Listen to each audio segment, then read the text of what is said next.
part of our mission is to basically create a link between what's going on in Egypt and bring it here for the people that are living here, whether they're Egyptians or people that are interested in Egyptian affairs, to know about what's going on there and basically connect with the country from here. So what the event that we have here is one of our many events, which is a lecture series, and our guest of honor today is Dr. Ayman Hindy. Dr. Ayman, he graduated, he actually did 2 degrees at MIT. His first degree was Master's in Engineering in 1987, and then he went on to finance basically, so he started a PhD at the Sloan School of Management, and he finished it in only 3 years, which is, I guess, a record. And then after that, he got into investment management, and he worked with capital investment, and I don't know if you want me to do anything more. He also, yes, he also taught before that, even before capital investment, he taught at Stanford. He taught finance there. He was an assistant professor and an associate professor after that. So there is a great wealth of knowledge that we're going to learn a lot from Dr. Ayman today, and I hope that you ask him the right questions and to really get the conversation going. So, well, thank you so much. And, thank you very much for your invitation. I'm extremely happy to be here, and frankly very surprised that so many people showed up on a Friday evening, such a beautiful weather in Cambridge. If I were in your shoes, I was a student here and the weather is like that, I wouldn't be here. So I'm very appreciative. And I thought I was assigned the task of talking to you a little bit about investing in emerging markets, risks and challenges. And I'm going to do that, but I would encourage you very much to ask me questions along the way. It's much more interesting for me and much more useful probably for you if you can direct me into the direction that you would like me to take.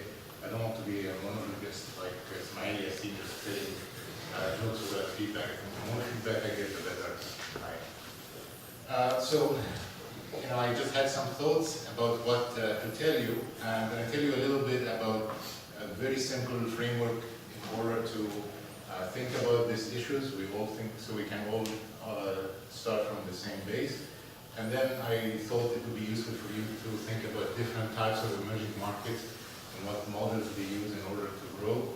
And then we can spend the rest of the time talking about Egypt, and we'll try to apply that to the case. So let me start by asking a question. Does anybody know what is the per capita income in Egypt?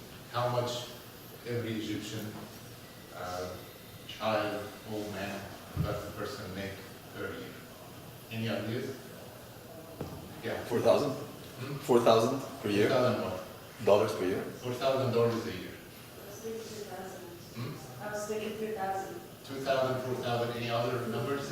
Let's look it up. You look it up. But while you look it up, you can tell you the number. And the per capita income in Egypt, according to the IMF, is about $3,300 US per year.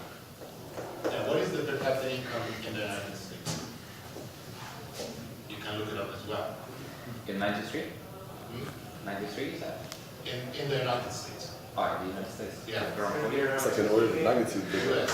Very good. We have a very close number, 55,000. So this is almost 6% of that. So in America, the person makes $100. The corresponding person in Egypt makes $6. Now let's think about some other countries. How about China? Around 2,000. Around Around 2,000 USD. 2,000, yeah, so less than Egypt? Well, I have the number here, but I had to look it up before I came. And China is 6,800, so China is higher.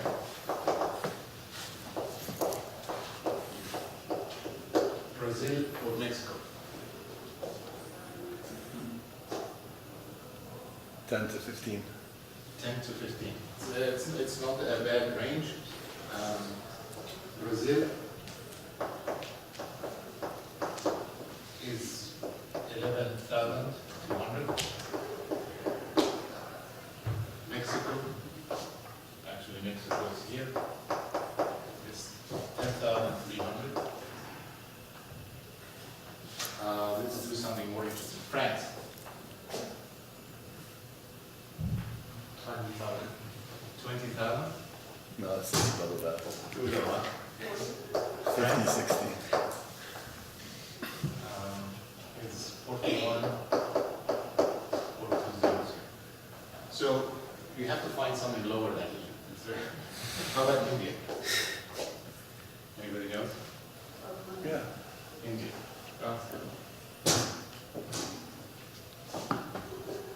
India is 1,460. Okay. How about the whole world? What's the average in the whole world? It's about 27,000.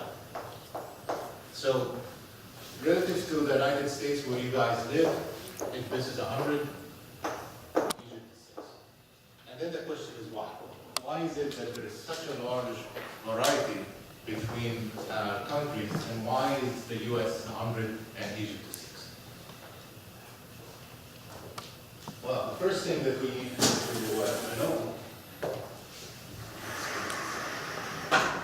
the first law of economics is that your income for a country and for a person as well is equal to what you produce, is your production. So an equivalent thing about all these numbers is that a person in America, on average, produces 100 units, and a person in Egypt produces 6 in a given unit of time, in a year or 6, or a month or 6. But would you not mean the GNP, what you're describing right now, would that refer to GNP? Or Yes, this is GDP per capita. But GDP also involves production within a country, which is consumed within a country. Yes. That wouldn't that cancel out when you compare it on this? You might confuse me. Well, no, you don't confuse. What you produce is what you consume or invest in one. In 1 year, you consume something, that you produce is what you consume. Income is what you make.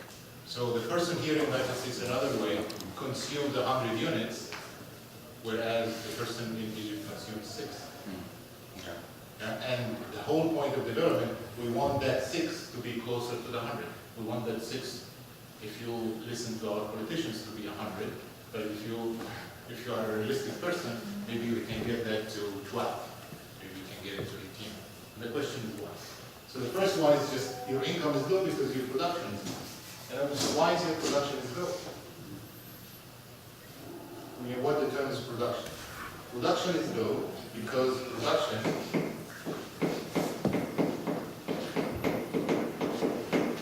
is proportional to what economists call productivity. Your ability to produce. If you are in Egypt, your ability to produce is much less than your ability to produce here. You are the same person. We put you in an aeroplane, we take you from Cairo to Cambridge, Massachusetts. You are producing 6 units there, you can produce 100 units. Your productivity all of a sudden jumps just because you get on an aeroplane for 12 hours. Yes? I have a question. So the world's highest per capita income now is in Qatar, where it's about 100,000 or almost twice the U.S. Yes. But almost all of that comes from exports of liquefied natural gas or Right. LNG. So it's not a diverse, necessarily productive economy. It's Absolutely. commodity. Correct. Absolutely. So there are exceptions to that rule. Another way to make that Egyptian guy rich, rather than get him from an aeroplane to fly 14 hours to come here, is to fly him 2 hours to a place where he has natural resources. He digs and he finds gold, he finds oil, he becomes rich. But that's not what I'm trying to talk about today. There are emerging countries that have this feature, but this is a special case. We probably can discuss it. Okay. So your productivity jumps, yeah, from 6 to 100 once you come here. And the question is, why does your productivity jump all of a sudden when you come here? You are the same person, as good looking as you were before, as motivated before, but all of a sudden your productivity jumps. And we want to know, why does your productivity? So the third law is that your productivity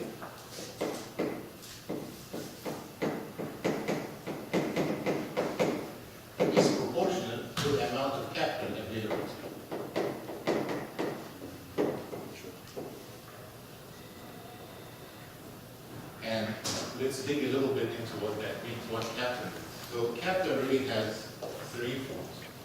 The first form is, you might call it tangible capital. Tangible capital is real estate. This building that you are in here, transportation systems, the subway that you take, the aeroplane that you fly in, infrastructure, utilities, electricity, hospitals, and so on and so forth. So the person in the United States has access to a lot more capital, or in France, or in Brazil, than a person in Egypt.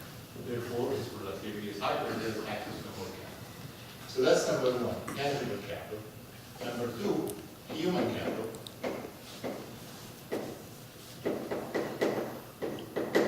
Which is the knowledge that you have, which allows you to utilize the physical and tangible capital that's available. That's another form of capital. And then number three is institutional capital.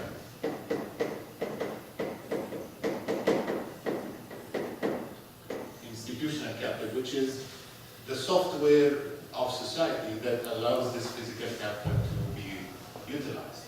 Examples of institutional capital, your incentive systems.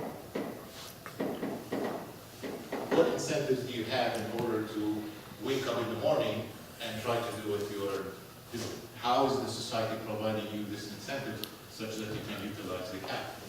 How about things like flexibility in moving resources? Things like property rights. When you have something, do you have that thing for sure? This is yours, or we're not really sure this is yours or not? This is also an institutional thing that is part of the software of how society works. So all of these three components of capital, the more that you have of those, the more that your productivity increases, and then the more your productivity increases, the more you actually be able to produce, and therefore your income is higher and your standard of living is higher. And the whole idea of emerging markets is you want to increase each of these components. Yes. Yeah, quick question. In the U.S. during the recent Great Recession Yes. and during the Depression, Yeah. capital shrank but productivity soared. So that would be another exception. Capital shrank. Yeah, because of the Great Recession, household wealth in the U.S. declined because real estate tanked, and it happened during the Great Depression. Yeah. But productivity soared due to technological progress during both periods. Yeah. Productivity actually did not soar during these times. And if you give me a chance, I will discuss this at the end. Okay. But it's not actually accurate that productivity. We suffer from a lack of productivity growth at this moment. So this is kind of one important thing to keep in mind. And then another thing to think about is once you have this capital, in order to be able to produce, there are two very important things that needs to be thought of when you think about investing in emerging markets. Thing number one is efficiency.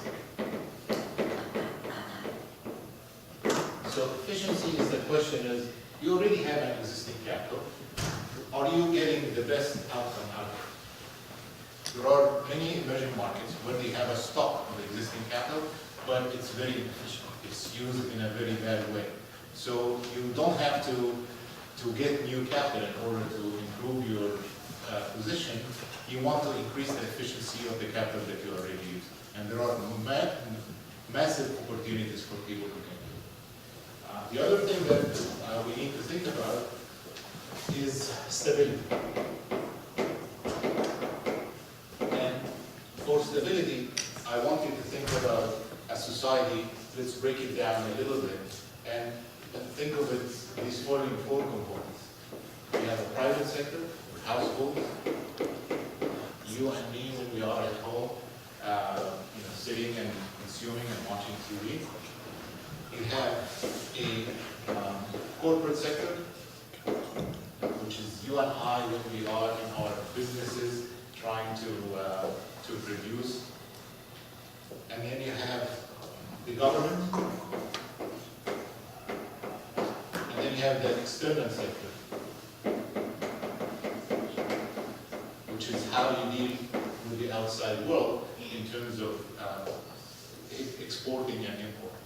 And on top of these sectors, you have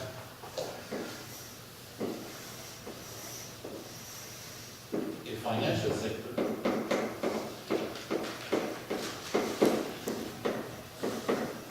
that ties these sectors together. Can you elaborate a bit on the external sector? What do you mean? The external sector is, just think of it that what your point you mentioned before, is that you have, I am a country, and I am importing stuff from somebody, and I'm exporting stuff to somebody. So that's my external sector. Yeah. My corporate sector is the companies that I have, Microsoft and Google and so on. Households is you and me, and then the government, the government. So one important thing to understand is that all of these things, all of these sectors are dynamic, meaning there is a notion of time here, that we do our activities over time. And how we interact with, each sector interact with each other, but they're all subject to a budget constraint. That over a period of time, long period of time, things have to balance. So every sector, for a little while, can become unbalanced. So the government will borrow money from households for a little bit. Or households can lend money to corporations. Or we can lend money to outside. Or we can borrow money from outside. But over a period of time, we cannot continue to borrow money for a long time. Or one sector cannot at the expense of others. So that is what the notion of stability is. That over a reasonable period of time, each sector has to be balanced. So if I start importing from a country for a while, I can do this for 5 years, 10 years, but after a while I have to start exporting. I cannot be importing forever, except for Qatar, which he brought out a we'll get to that later. Similarly, a government can borrow from its citizens for a while, but it cannot do this forever. There are constraints that get imposed. And the whole notion of stability is that you want to make sure that these sectors are stable, that you satisfy this constraint. Because if you don't, then one of them is going to fall. That budget constraint is going to be imposed somehow, and this sector will stop functioning. And when that happens, the whole system will have problems. And this is why we have a lot of crises. Any crisis that you can see, I can point you to this, and it will be one of these sectors that will fail, and it will create a sudden stop in the economy, and the economy will stop functioning. For example, the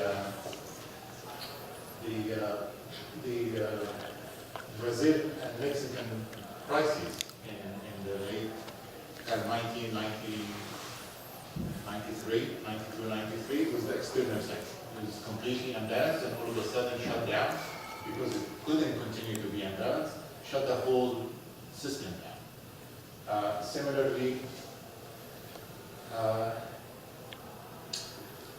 another thing that usually happens is the government becomes unsustainably unstable. It keeps borrowing money, and at some point it has to shut down because that's not sustainable. When it shuts down, it takes the whole system down. So you can have markets or emerging markets that look like they are growing, but in a very unstable way. And you look at the sector, and you start to see that these sectors, one of them is really out of kilter. It's like doctors, when you look at health at a body, and that body has some system which is really not functioning properly. It looks okay, but at some point they're going to stop and it's going to take the whole thing down. And usually what happens is the first thing that gets broken is the financial sector because it's the weakest and it's the one that connects everyone. And then the economy shuts down.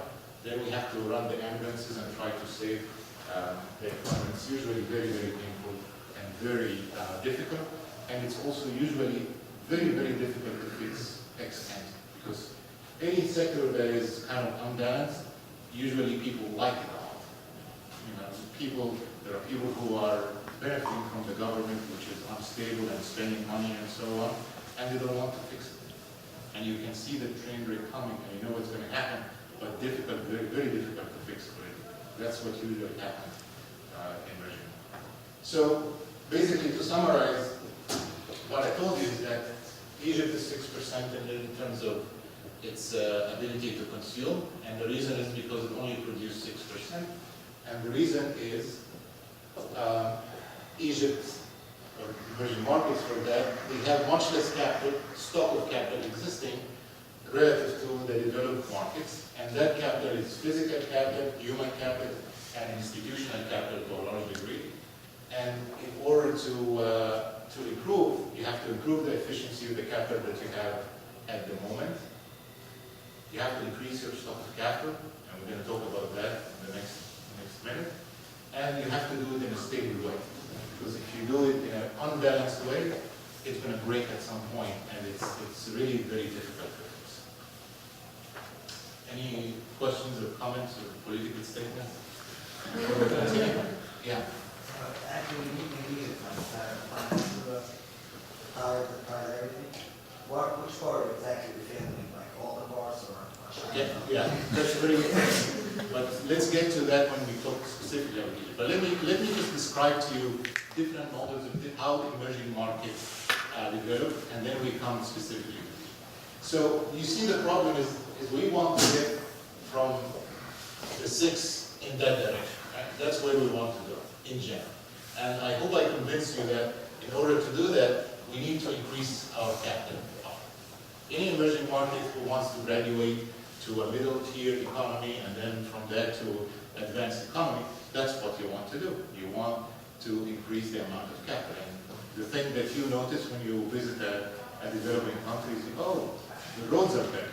Oh, their airport is much bigger than ours. Oh, the trains run on time, which is kind of the institutional part. Now, I didn't have to go spend 2 days in order to get my driver's license. They gave it to me on the internet. That's part of the institutional part, of how things work. That's what we want to get to that. Yes? Just a general consideration, because you've built a very specific model of how this climb up goes. Yeah. There seems to be like two different models in the world today for how countries grow. There's the Chinese kind of model. Yeah. And then there's the traditional neoliberal, or that people refer to as neoliberal. So one of them is, a very centralized decision-making authority can make lots of decisions for everyone, and they try to make these decisions that you're talking about. Try to efficiently allocate capital, try to build the institutional infrastructure, try to make the right connections with the world, push money this way, put taxes that way, that kind of thing. And then there's the other more, in theory, the end of time model, where if we just leave everything to the markets and globalize and connect to the world, and the government reduces its involvement in the markets and control of assets and puts them in private hands, it will grow. How do you is the model you're putting forth? Because I don't feel it distinguishes between both. It seems how these decisions are made don't really factor into how you evaluate. Yeah, very good. You just read my mind. I was going to go next and address that point in a slightly different fashion, but that's exactly the right point. So how are you going to do that? And maybe better, before you do that, how did other people do? What models are there for development? But you all agree that we want to increase our capital somehow. So how are you going to do that? There are 2 ways that this has been done. And so growth models. The problem is the following: there is a stock of capital, which is low. I want to increase that stock of capital. How I'm going to do it? Every year I need to add to it. Every year I need to build roads. I need to build. You get the picture. So how am I going to do that? There is a very simple thing: is that my output every year can be used only for 2 things. Can be used for consumption or investment. Yeah? So think about it this way. I work 100 hours, 100 units a year. I can spend this 100 units and all make bread, and I eat the bread this year. So I haven't, by the end of the year, did I add to my stock of capital? No, I consumed everything. Or I can work the 100 units, and I spend 40 units of that making bread that I eat, so it's consumption, and I spend the 60 building the whole building. So that's investment, that's actual investment I made. Come next year, my capital has increased. So the only way for me to increase, or, what's your name, sir? Ali? Ali. It's a very good name. My son's name is Ali. I like that. I love that name more now. So Ali, or the third one is I get Ali. Ali, you look like a good guy, come build the road for me. So I will spend my 100 and I eat my bread, and I get Ali to do that, to build the road for me. These are the only ways I can think of how we're going to increase our capital. Either I do it, or Ali does it for me. So, if I spend part of my output on investment, that will increase my capital. That will take me into that direction.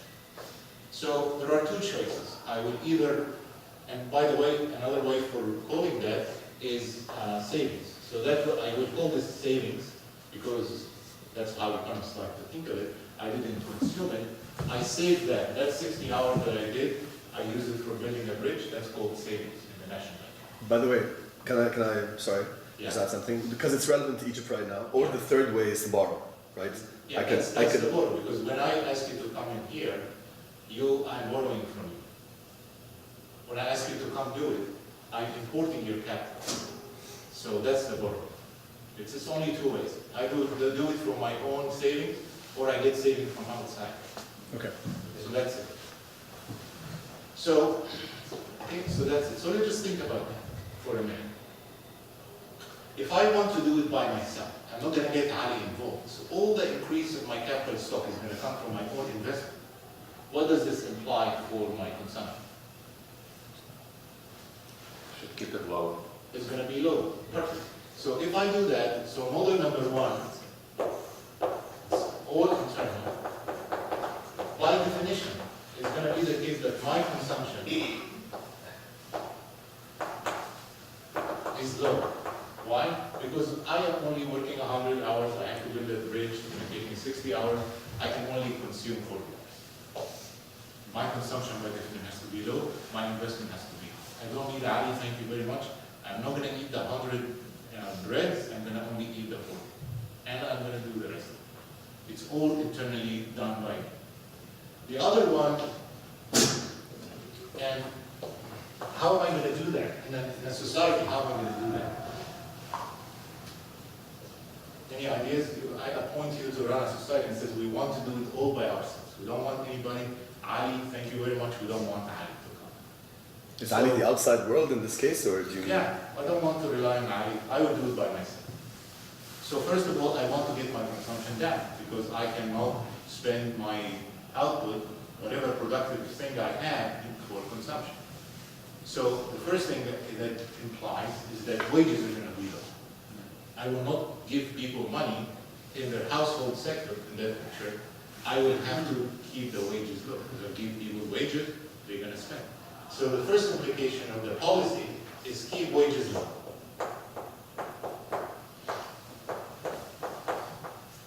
That's number one. Also, I want to encourage people to invest. What's the number one thing that helps people invest? Interest rates. So I have to keep interest rates low as well. So I have to keep interest rates low artificially. I have to force interest rates to be low.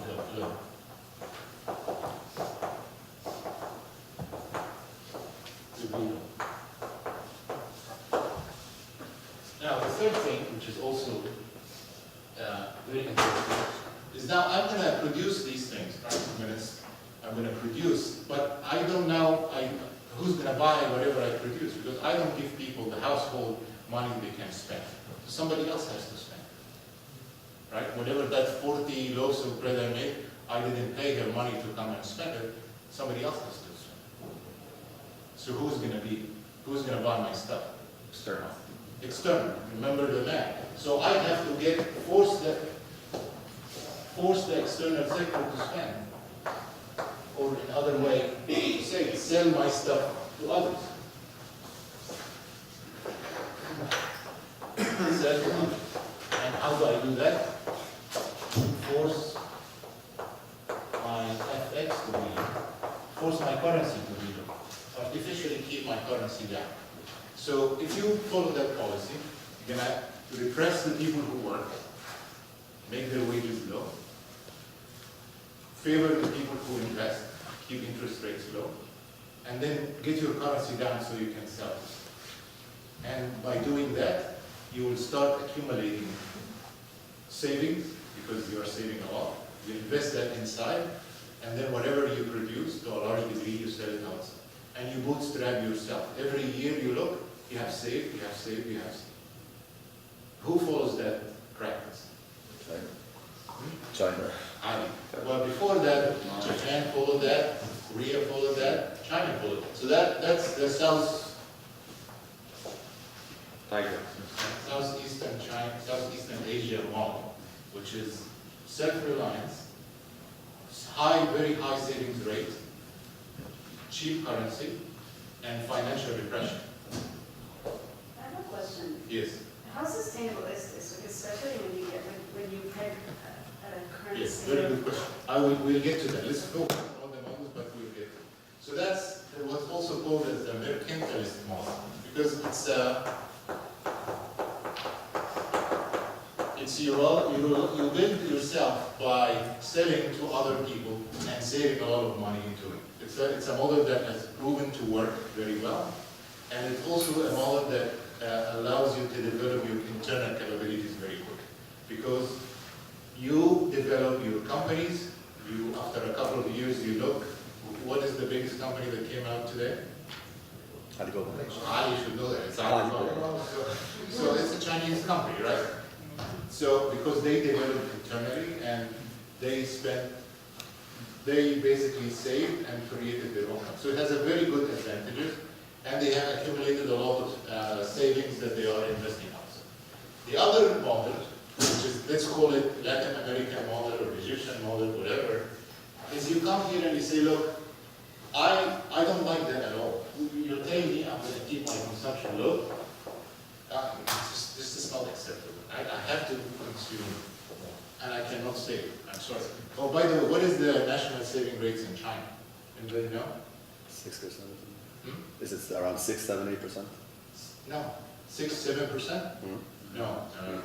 China, it's close to, it's high 40s, 45, 48. Is this a household saving?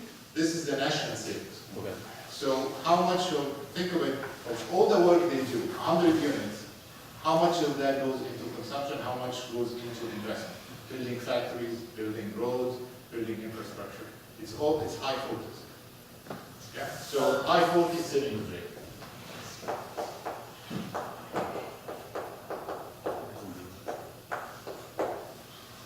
That's the savings rate that finances the investment and that keeps adding that investment.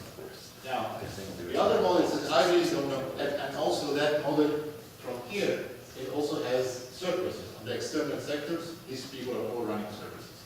They have surpluses. Yes. Before you go to the second model, so besides China and Korea, any other countries in the world use this model? Examples, Soviet Union, the same model. Soviet Union is different because they have a lot of natural resources, and it's a different thing. But it's all three factors that you mentioned, they apply very well. Yeah. So you can take that, but it's Southeast Asian, and we can debate for a long time why that's the case. I can have a discussion with you about that over a drink, but it's a big debate. Now the other model is to say, look, I don't like that. I don't like to be my consumption low, my wages are low. I'm selling stuff to outside of work to build myself. I want to be consuming. I want to live like other people live. But how am I going to build my capital stock? I have to import it from outside. I have to get capital to come to support me because I cannot. So what you do is you use other people's savings. You use other people's savings.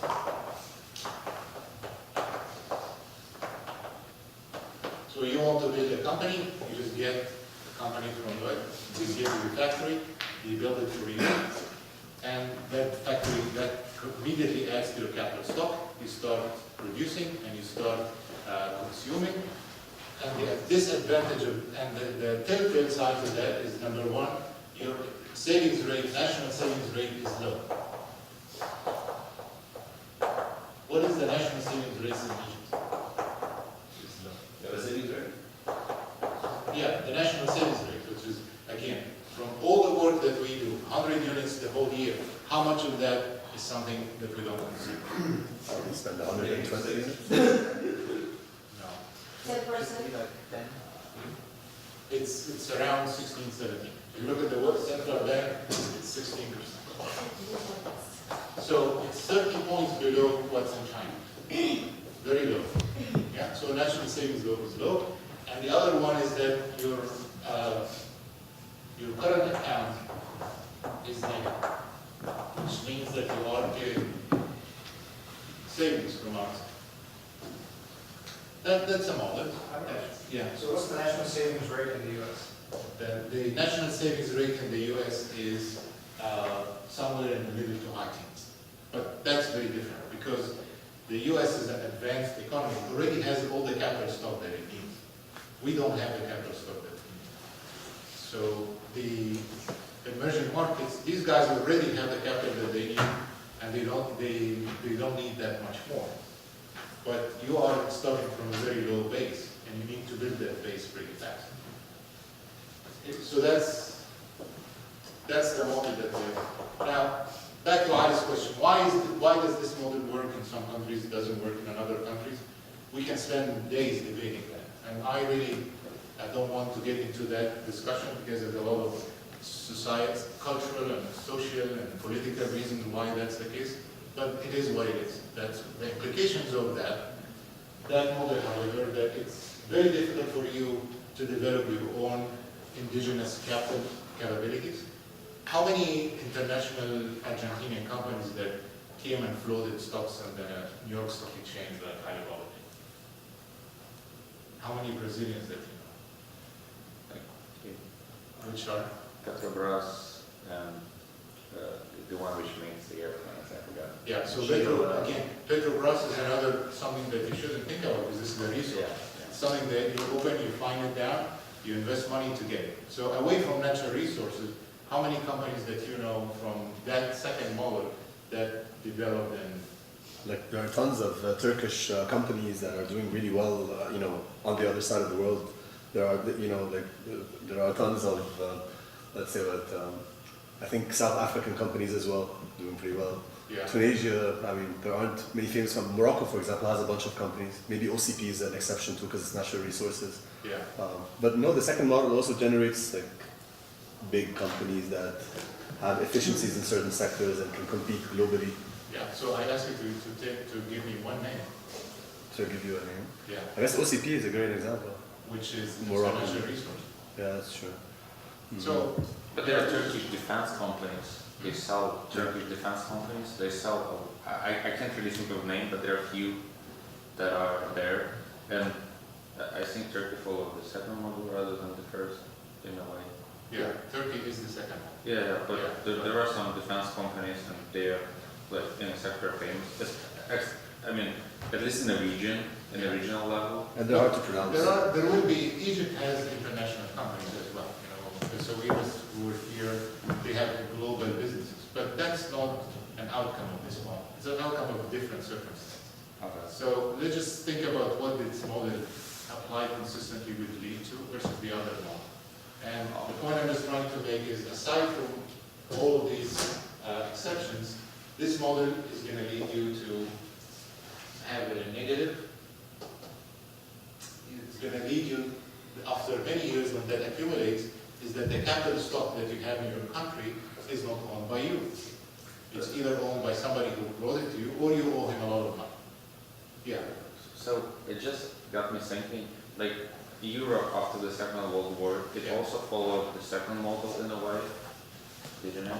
And at the beginning, yes, that's true, the stock was owned by the United States, but it seems like over years it got diluted and now it's all owned by domestic capital or domestic institutions. Yes, that's true.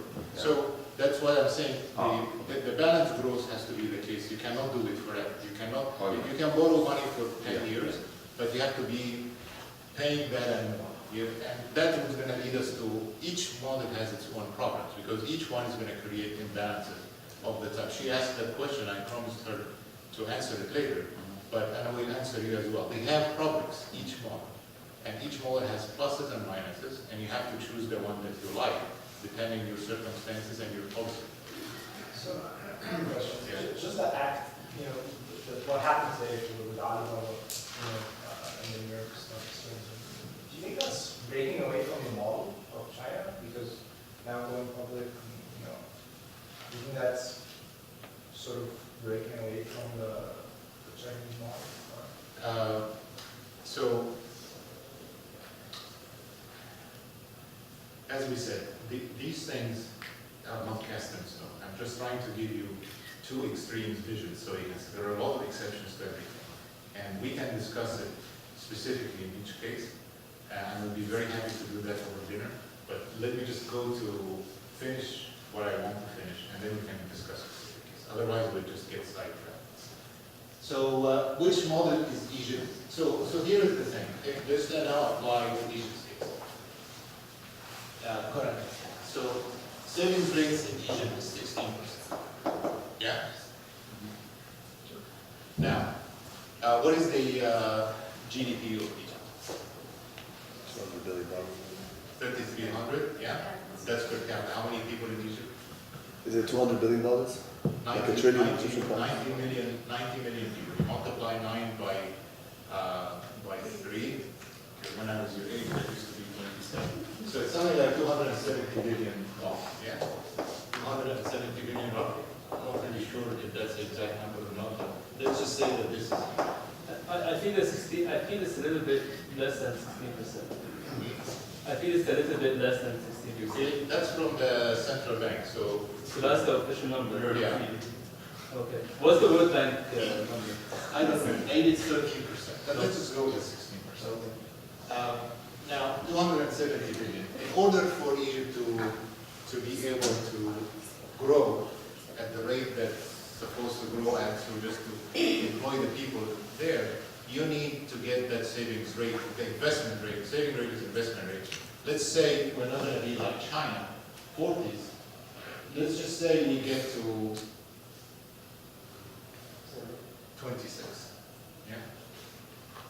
We're not asking, just do something reasonable. So we need to get this up by 10 points, from 16 to 26. That's 10 points. 10 points to 270 is 27 billion per year.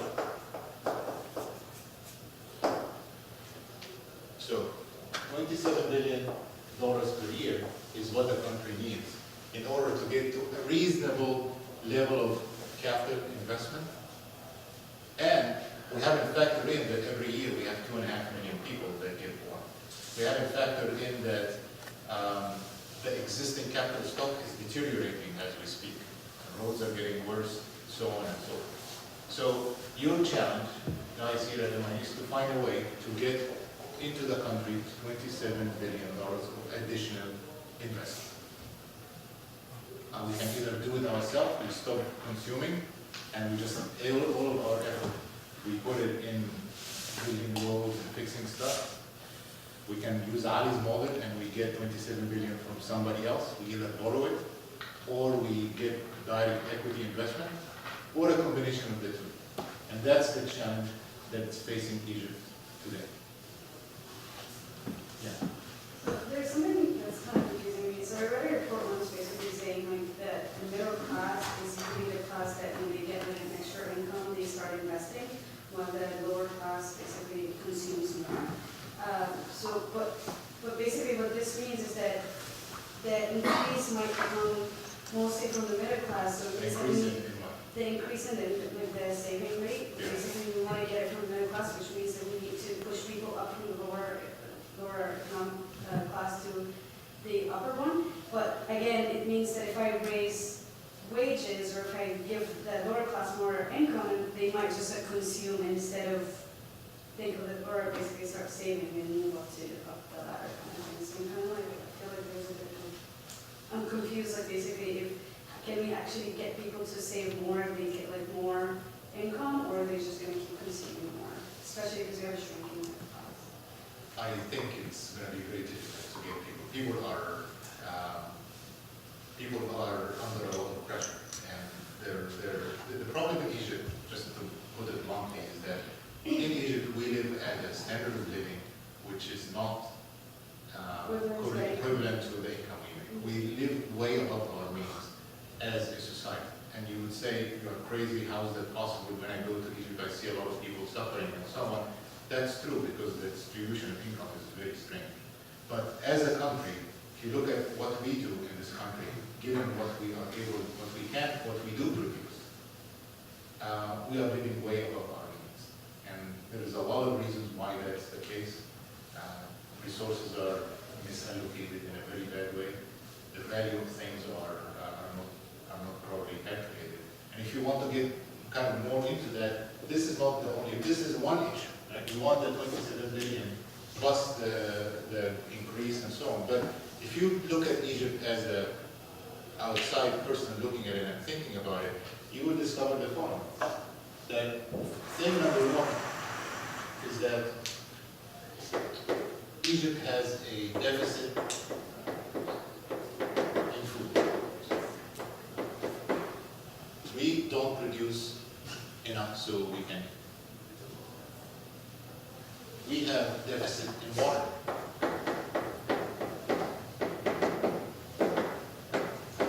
Yeah, I think the UN defines water poverty level at 1,000 meters, cubic meter per person per year. So we have 90 million times 1,000. What does it give you? What is 90 million times 1,000 cubic meters? What are the water level? So how much water do we need just to be at the poverty line? Almost the double of what we have now. Yeah, we need 90 billion, right? That's just by the UN definition, it's not fine. So we need 90 billion. How much do we get? 55. Yeah, according to the 1955 agreement, we are supposed to get 55 billion. Some of my friends tell me that we get actually more because Sudan doesn't use it. They just say we get more than that. But we are not even close to being poor. We are way beyond. Number three, energy. We don't have energy. Energy levels. We don't have enough energy at this point for our needs. So there are a lot of things that we need, and we are not living with these realities. Yes, yeah. But Dr. Ayman, I'll try to avoid politics as much as possible because I understand why it's useful to try to avoid it and look at real numbers. Yeah. But a lot of these, like statistics, are just the result of misallocation of resources. Yes. So, for example, I can tell you about energy because I know a lot about energy. I work in energy. I've worked in Egypt in energy and policy.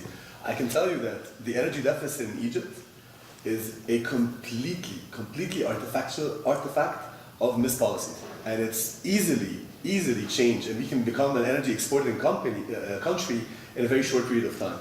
So a lot of these things, I feel like sometimes they're presented as they're like a natural, like they're natural climate, or they're just realities of things that are forced on us by, God or some super force. But they're just really the result of how things are governed. And one, just to pull that further, I think one critique I have of this model of looking at development is that it completely ignores just the how things are organized, how efficient are decisions made, how empowered people feel.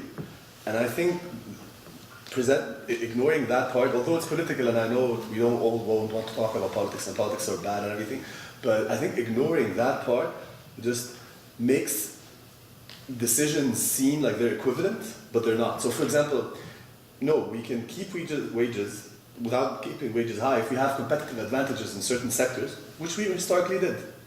Textiles, Turkey did that, for example. Yeah. There are a bunch of sectors where you don't have to push the wages, and you can still have competitive advantages, and you can, save and invest. So, how do you, as an investor, do you put these things in mind, like the governance of a country, how it's in making your investment decisions? Yes. So, I just want to address that we didn't ignore these things. We are put in as a very important component of the capital of the society. Yeah? Incentives, your flexibility and mobility. That's a code word for your ability to hire and fire and make quick decisions and so on and so forth. So you have to take, you either take the perspective of a policymaker, which is that's what needs to be done, and I'll be happy to take that perspective, but I'm only taking the perspective of an investor. I come here and this is the situation. I'm not going to try to fix it. I don't have the ability to fix it. All I'm trying to evaluate is that something that, from an investor perspective, would provide you with a reasonable return for the risk that you are taking or not. Okay, if you want to take the other perspective, I'll be happy to do it, but maybe after. So, yes, there are every one of these has a solution. All of these problems that we just pointed out have solutions. And when there is distress, there are also opportunities. And the way investors are people who provide solutions for problems. So you find a problem, there's an energy deficit. That means, on the other hand, if conditions are correct, there is an opportunity for you as an investor to bring capital and to earn return on it. And that's the issue. So if you are an investor and you want to go into these emerging markets, then I would advise you to do the following, is to look at where are the opportunities? The opportunities where there are problems. You're not going to go to Cambridge here where they have tons of electricity and you say, you guys need electricity, I'm going to provide it. You're not going to go far with that proposal. But the fact that we have, Egypt has energy deficit means that there is room for someone to come in and provide the capital and earn the return. There is room for someone to find a smart solution. Maybe it doesn't require bringing power generator, but some high-tech approach that could solve problems. And I have a lot of examples that I can show you that as well. So from that perspective, a problem in one place is an opportunity for an investor to provide capital, and the country needs capital. Deficit in water. Yeah, there you go. There are ways of solving that problem, and they will also provide you a very high return on your capital, if it's physical capital, or on your human capital. When you go and solve the problem, you become a minister, you have your picture on TV, and so on. So that's also good return, and so on and so forth. But the things that you want to look at is the environment in which one operates. Is this a sustainable environment or it's going to break? And that's why going back to this macro picture that I provided for you is the first thing that investors look at. Is the growth that's going to be there? I'm going there because there's going to be a problem, I'm going to solve it, there's going to be growth potential. Is that growth going to continue for the time that I will get the return on my investment or not? And for that, you think about stability. Would that be stable? Is there any imbalances in any of the sectors that I have? Is the government borrowing too much? That was the case in Egypt until they started addressing that. Is the flows from outside are too much relative to that country? That's instability in the in the external sectors. And these are risks that you have to price in when you try to calculate the risk of your project relative to the benefit that you can clearly see if you provide the investment that's being provided. And then finally, the challenges that I just came from Cairo, and the challenge that we have is, from an investment point of view, I'm not going to talk about anything else, is that right now, the ability to attract capital from private hands in the West, in Europe, in the United States, is very, very limited.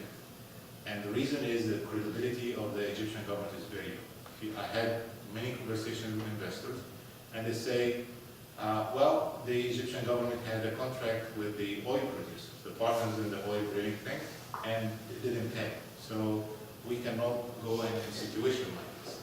There was a case where there was a development by a Spanish company of a water facility, and I asked some of the investors I talked to, why don't you come and do this? They said, well, we talked to our friends in the business, and the Spanish company went and did this and that. The minister left, and the Egyptian government doesn't want to pay its contractual obligations, and they claim that the water facility has not been finished. So we're not going to put money in Egypt at this point until all of these get resolved. So credibility is one of these things that is very, very difficult to earn. And then once you lose it, it's very, very easy to lose and very difficult to get back again. We are at this point, unfortunately, where the credibility, at least from the private sector, of the government is very low. So the government has to work extremely hard in showing that it is a credible partner for investors to come in and commit their capital. The other thing is that the environment is very hostile to foreign investors in general. There is this mindset in Egypt right now that the whole world is against us, and that they are trying to have ulterior motives in what we are doing in order to damage the country. And there is some understandable reasons for why that's the case. You look at the whole neighborhood and it's all in flames. You look at the map, everywhere there are fires and making people very apprehensive about things. And it's not a conducive environment to attract the kind of capital that you will have. So putting back the decision maker hat on what do you do, I think there are no mathematically there are only two ways. You either do it yourself or you get somebody to help you. Private capital from outside doesn't seem to be that forthcoming. So maybe the capital you get from our brothers in the Arab region will be the solution. Maybe some of the governments can help us there by providing, we can borrow some of their credibility and use it in the financial markets. Or you have to do it yourself, which means moving a little bit more towards this model by, there are two things really. One is that we discussed that the efficiency of what's already there is very low. So with the existing capital stock in place, it can be improved on. There are so many things that you and I, once you walk on the streets in Cairo, we don't have to do any money from outside to do very simple things. We just have to do them to improve the efficiency. And that's going to require a lot of creative thinking by people. And number two is to try to increase a little bit our national savings from the 16 or the 13 to a higher degree. That means we have to consume less. We have to find a way collectively to consume less and produce more. And this is the only way we're going to be able to. If we don't do that, either one, it's going to be very, very tough. These are the last of my prepared remarks. I'll be very happy to answer any questions.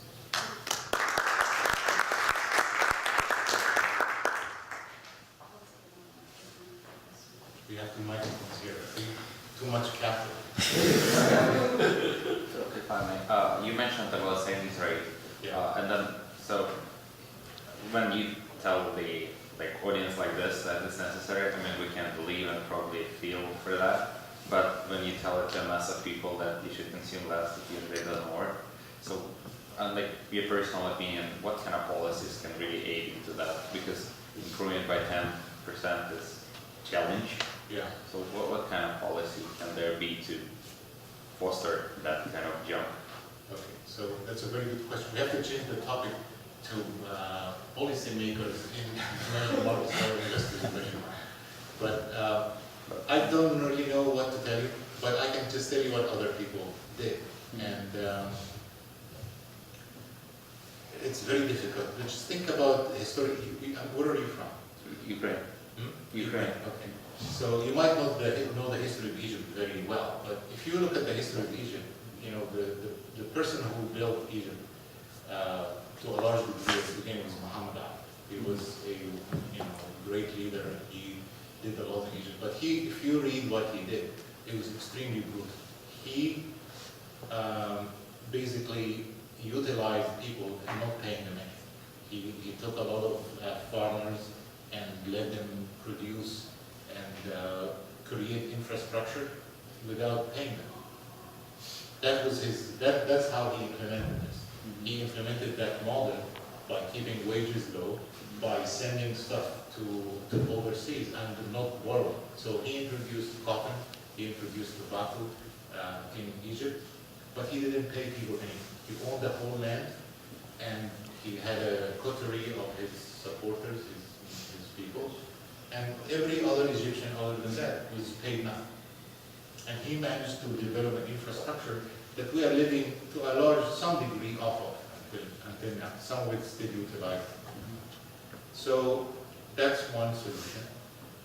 The other solution is, because you cannot just go to people and say don't consume. The other solution is what people do, like China, value your currency, make it very cheap. Make Egypt so cheap that it's very difficult for you to buy a lot of the things that we buy in Egypt imported. There's no, yeah, everybody wants to have something nice coming, but if you make the currency so weak, that becomes difficult. Makes Egypt an attractive place to come, people can come. Make some of our products competitive. That's another solution that people. But if I recommend these things, another revolution happens. Yeah. Don't blame me. It's very good. Yes. What's the difference between the gross savings and net savings, national net savings? So the difference is depreciation. So what happens is that you say, I save 100 units, but then, and I have a bridge, and then you come to me and say, it's the same bridge. How come you told me that you saved? That bridge deteriorated and I fixed it. So the difference is depreciation. Oh, it's just getting that. It's very hard to actually measure, right? Yeah, it's all estimates. Yeah. But again, if we are different by 2 or 3 points, we're talking going from 16, comparing 16 to 46. That's not a measure. Anyway, So going back to the investor's perspective, I was wondering what is your projection to maybe a few years in the future, 10 years in the future. You're talking about the issues of credibility and other issues facing the hostility against investors and so on. Do you have a projection on how things can be? Just your opinion. In what dimension? In 10 years. In which dimension? Yeah, 10 years, but in economic dimension or? Just the credibility of the government, the hostility towards foreign investors, those challenges. I don't have any projection. I think it's foolish for an investor to try to make a projection for 10 years or something like this. Nobody knows. That's a huge risk. And an investor, the way you think about it, I have no idea. It could really get very bad. And this is how much I'm willing to lose. And therefore, that's how much I have to earn in order to take that risk. That's how investors think. Do you think, why should I do that? I can go to Switzerland. I know that my money is going to be safe. I'm going to get return. And if I'm a professional investor, I'm not going to lose my job. If I'm a private investor, my wife is not going to be upset with me. So, but if I'm willing to take a risk like that, there are so many bad scenarios that you have to put in that you're going to demand a lot. Or you might not do it. That's why it's really difficult. Yes. On the same sort of token, but on the different side, not 10 years in the future. But as an investor, do you see opportunities that, that have really short cycles that you think make sense even with all that risk? That's kind of the first question. The second question is, bearing in mind this model that you put, what do you think are industries in Egypt that make sense long term, that we have an intrinsic sort of competitive advantage in long term, if any? Okay, so the way you do it is you analyze the notion of competitive advantage, right? Competitive advantage of a country, and this is a very well-known thing in economics, is you should specialize in what your competitive advantage is. And you ask yourself, what are the competitive advantages of Egypt? Real estate, very nice piece of land on two seas, and very good. Massive stock of humanity, culture, and activities. On another dimension is a very interesting character and culture that's expressed in art and so on and so forth. So media and tourism? Yeah? Media and tourism? Media and tourism, and my feeling is that for Egypt to thrive, it has to be embedded into the Arab world in a much more natural way. And there has to be more integration. You just think about it. We have energy problem, but Libya, just right there, they have oil. They don't know what to do with. We have water issue. Sudan, they have water that they don't know what to do with. We need capital. Gulf has money that they don't know what to do with. So if Egypt there are great opportunities in kind of in that integration, but unfortunately the politics of that is very difficult. So again, investors are not going to wait for that politics to be fixed. But I see opportunities in Egypt for small amounts of capital that you can put in and try to avoid dealing with the government. If you want, there's a certain scale of capital if you want to put in Egypt to work, you have to run into the government because that's the nature of things. So that level, I think, is very difficult. But if you want to commit a smaller amount of money and be involved in areas that don't touch on the bureaucracy and the government, there are a lot of opportunities. Like what? You have to pay me to tell you.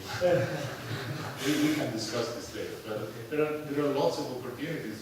As I said, just on the efficiency part. You talk about size investments.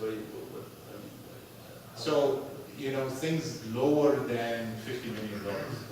That's kind of the thing. Anything above that is going to be on the radar screen, and you have to be involved with the government, which is very difficult at this point.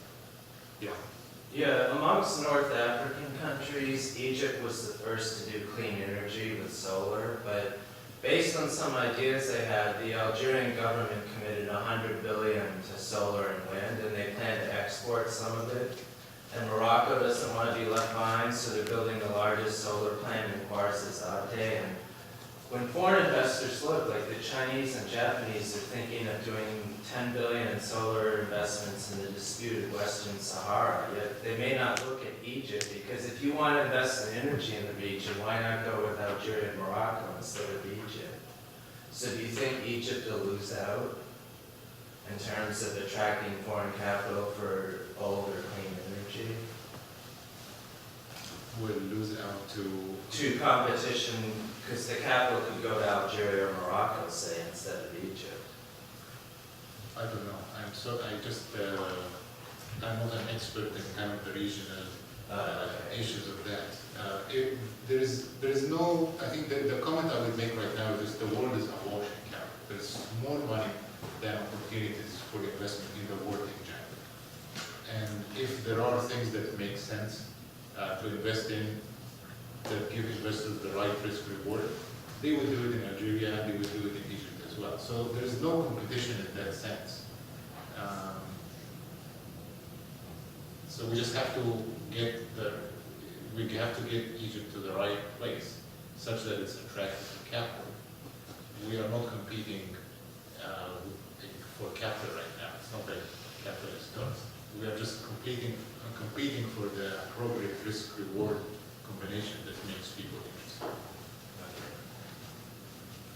So, question. So this analysis is very applicable to traditional kind of industries where you rely heavily on infrastructure. But right now we have industries we do not rely on infrastructure that much.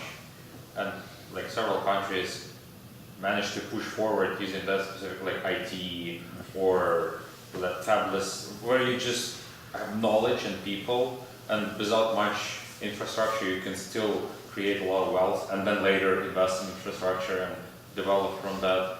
What do you think in that regard? And also, I mean, I'm not sure how that works in Egypt, but it seems that that can be working as well. Internet is really bad in Egypt. So your suggestion is that you focus on a high-tech sector. Oh, well, like surveys, on the sectors which do not require like large infrastructure. Yeah. Like for example, the Baltic countries, beginning of 90s, that was basically what they did. Although they later ran into crisis, but they showed that it's possible in a way. I kind of agree with you, because back to the simple model that we have, we're talking just about tangible capital. Yeah. It's tangible, so you can almost see. Now, the human capital, the institutional capital, there is massive amount of wealth to be generated by improving them. Absolutely. But then you wouldn't need to put, maybe that number of savings, you can still borrow money from outside and then invest into those industries, and later they would produce wealth that you would export and then get it back as an Yes, investment. but the issue, the problem is that the gap between what you have and what you want to get to. Again, remember, we are at 6, we want to get to 20, let's just say, in units. It's very difficult to do that with the model that you have, especially for a country like Egypt with 90 million people, with initially very low stock of capital. The infrastructure is full, so you really have to push that, but absolutely, by all means, this should be done. Everything possible should be done in order to improve these dimensions that we're talking about here. And you, by the way, as kind of the leaders of the human capital and institutional capital, you should be very much involved in that. You should try very hard to improve the capacity of things as they stand, improve the systems, find solutions. And I heard great things about that before coming here, so I would commend you for that and encourage you to do more. But the needs are so large that every possible thing should be done. Yes. We said that one of the ways to reduce consuming and save more, and 60% is the savings rate. So what do you mean by saving?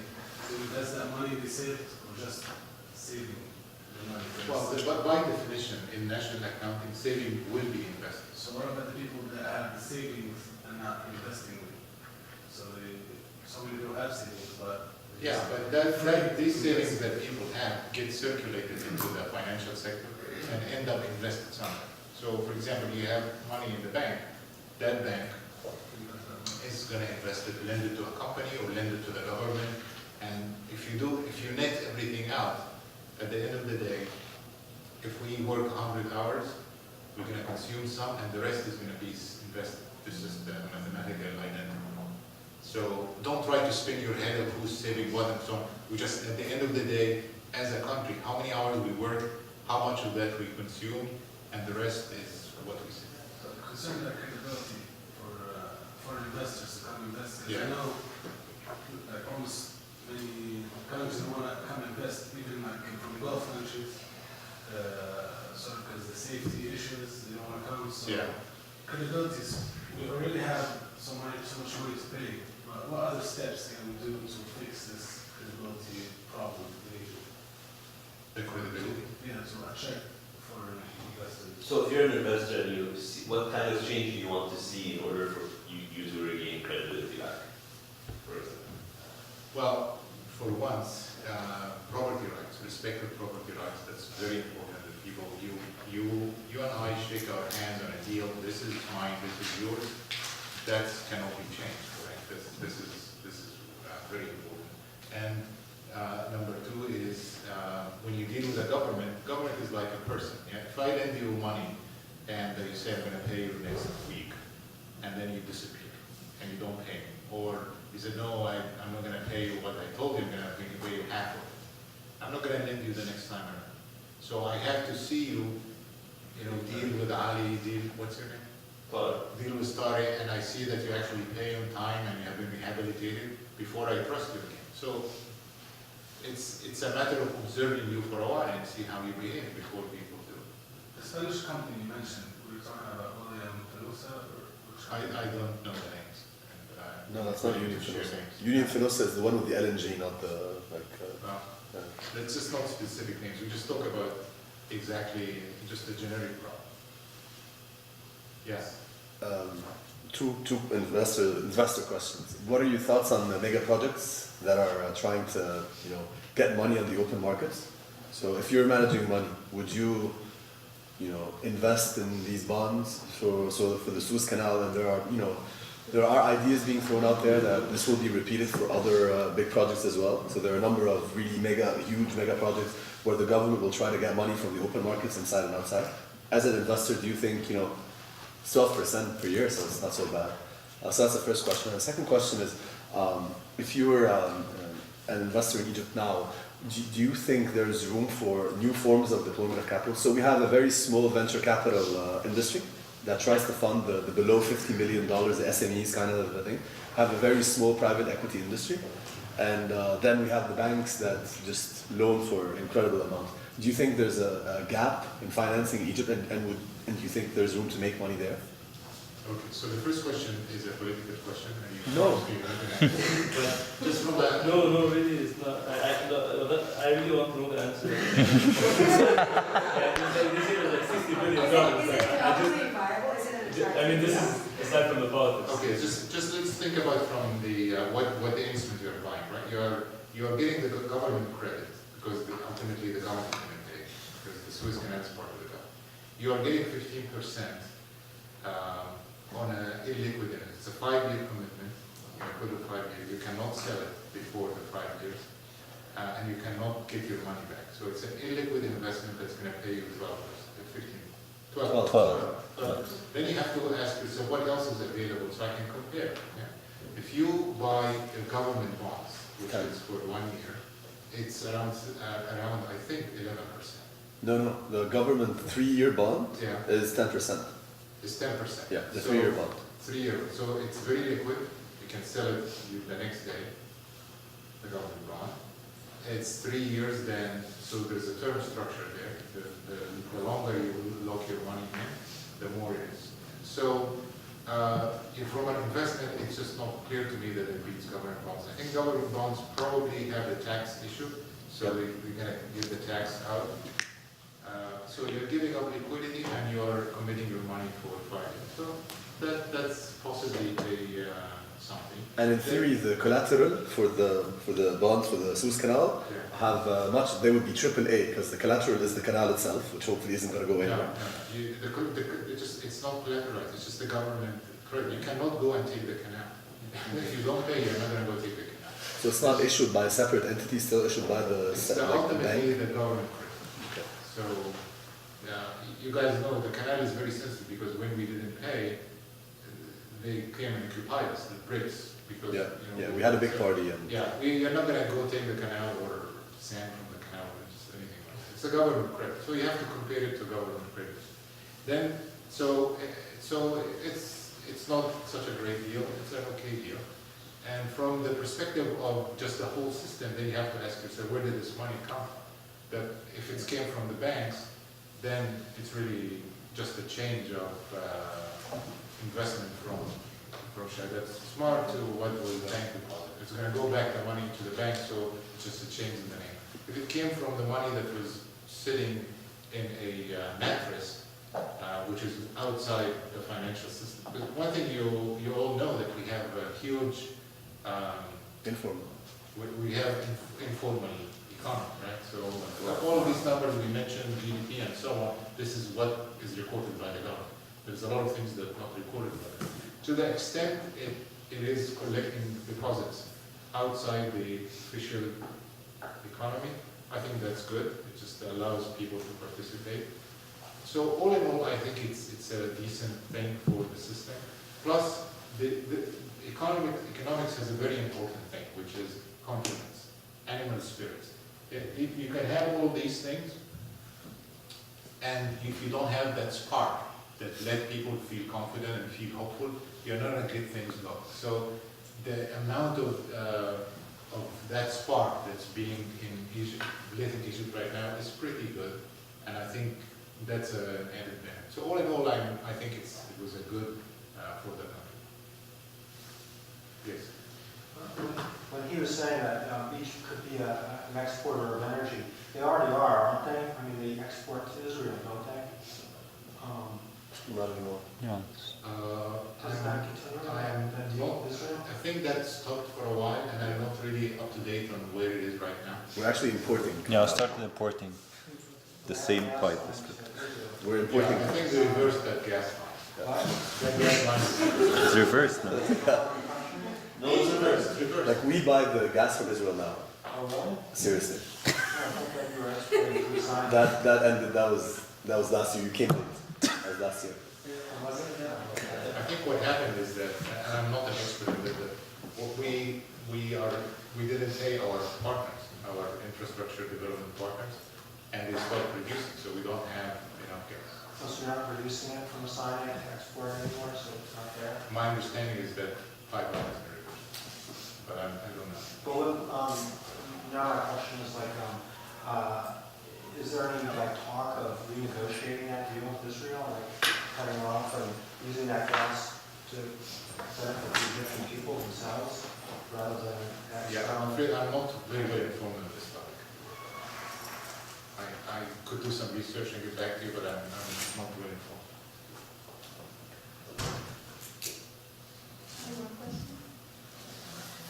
Thank you, Dr. Ayman, and thank you, everybody.